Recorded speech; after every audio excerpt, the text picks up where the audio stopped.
Assalamualaikum warahmatullahi wabarakatuh. Selamat pagi anak-anakku semua. Pembelajaran kali ini sangat istimewa karena kita tidak bisa bertatap muka langsung. Mengapa? Karena masih ada pandemi COVID-19. Kita semua berdoa agar kita senantiasa diberikan kesehatan oleh Allah dan akan bertemu lagi di sekolah secara langsung. Apakah kalian kangen dengan guru-guru kalian?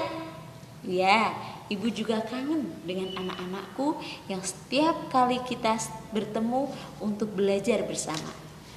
Nah, kali ini ibu sudah menjanjikan akan membuat pembelajaran secara video tentang adab menuntut ilmu. Sebelum ibu menerangkan, ada sebuah kata-kata mutiara dari Syekh Abdul Qadir Jailani.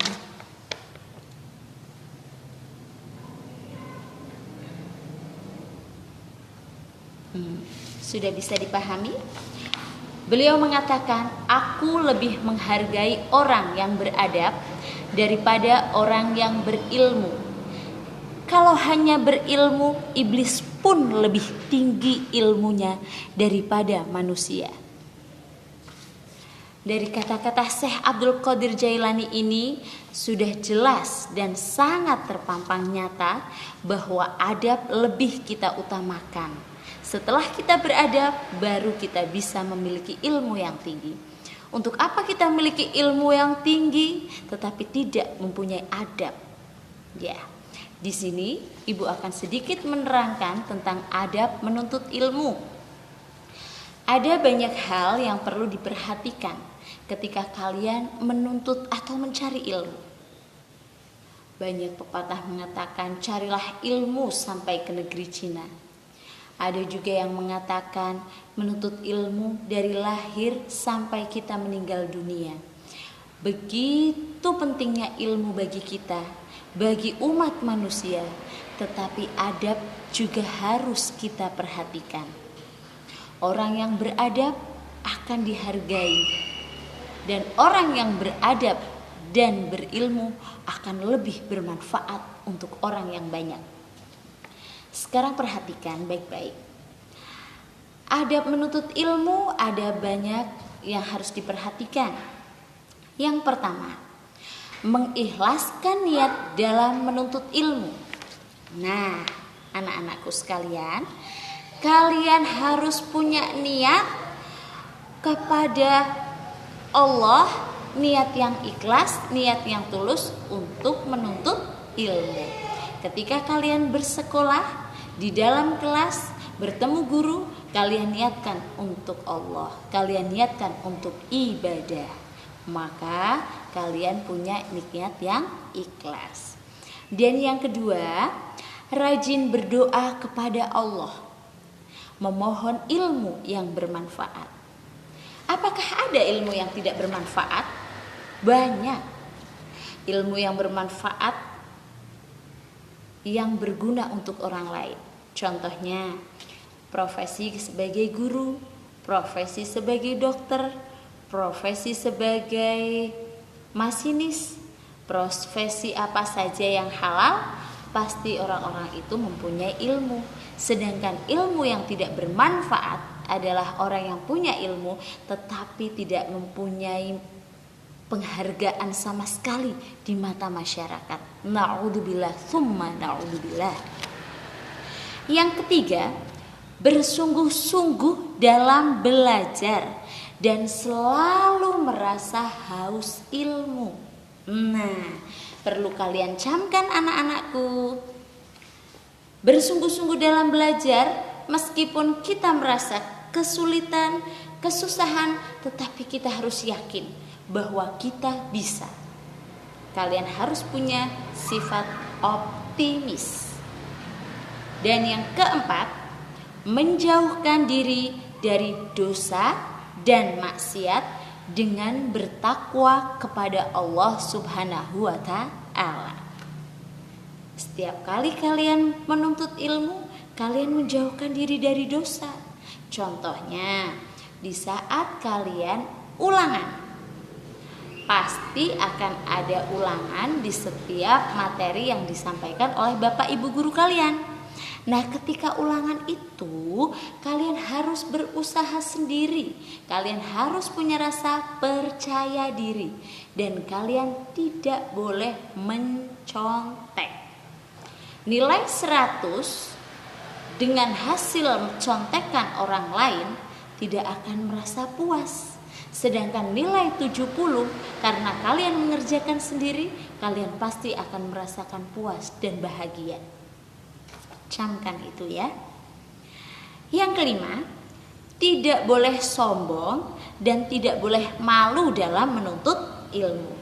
Ketika kalian menuntut ilmu, kalian merasa bodoh, kalian juga merasa tidak bisa.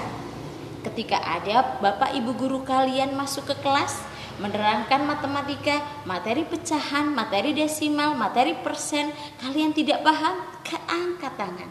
Jangan pernah malu. Karena apa? Malu bertanya sesat di jalan. Orang yang malu berarti dia mengakui bahwa dirinya tidak bisa, bukan karena bodoh. Ingat, bertanya bukan berarti bodoh, tetapi bertanya dia ingin tahu. Yang keenam, mendengarkan baik-baik pelajaran yang disampaikan guru. Nah, ini kalian harus perhatikan anak-anakku.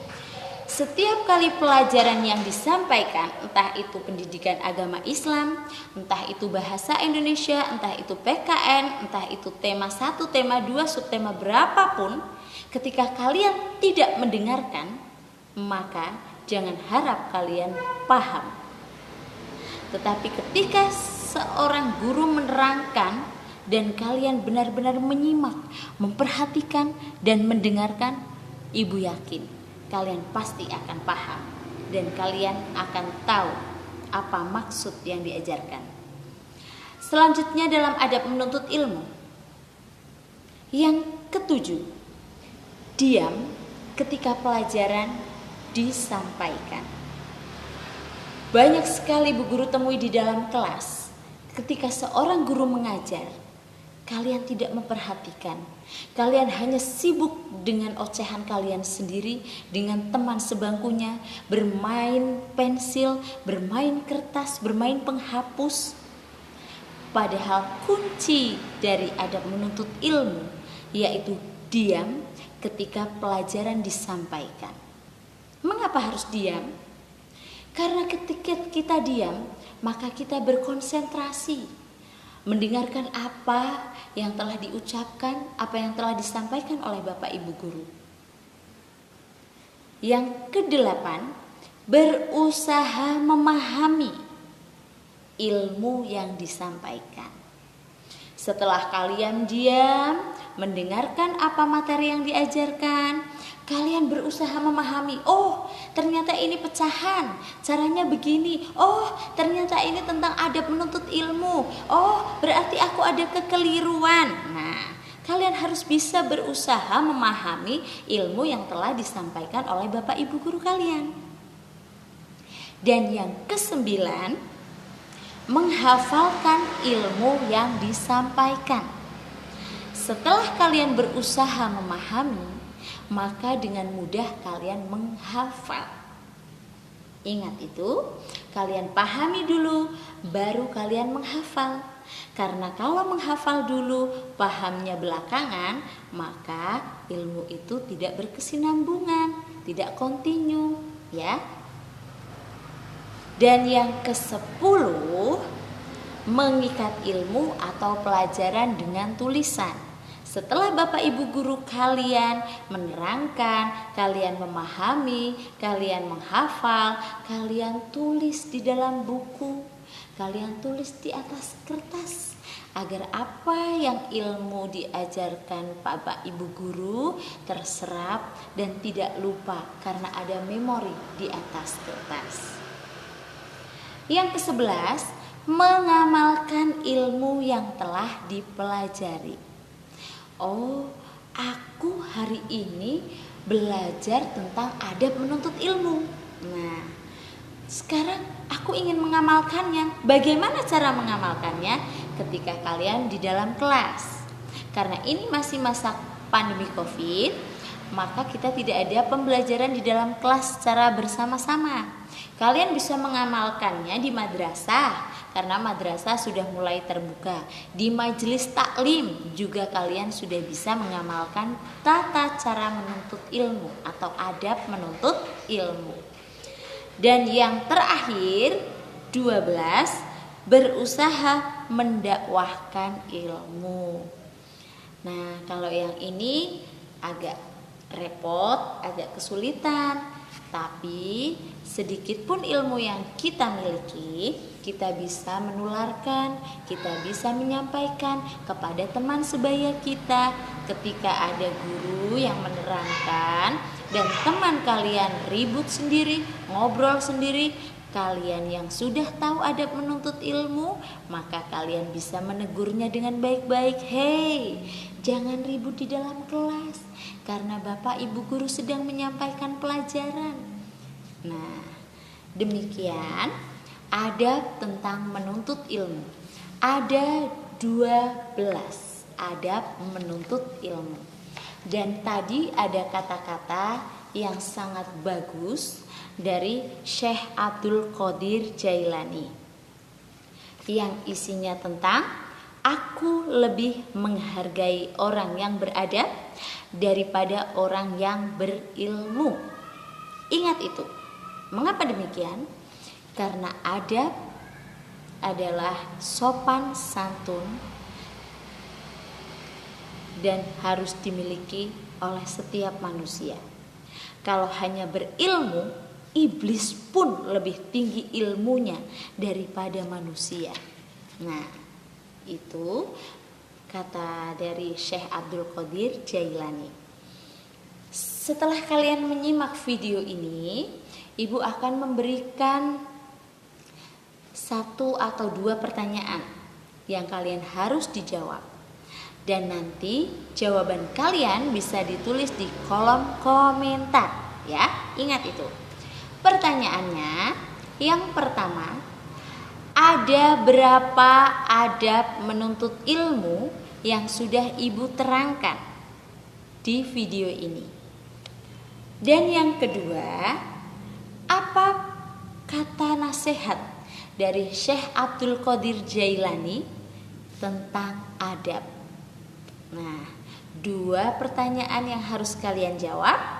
Ingat, percaya diri, kalian jawab dengan apa yang ada di pikiran kalian setelah menonton video ini. Dan hari ini pembelajaran cukup sampai di sini.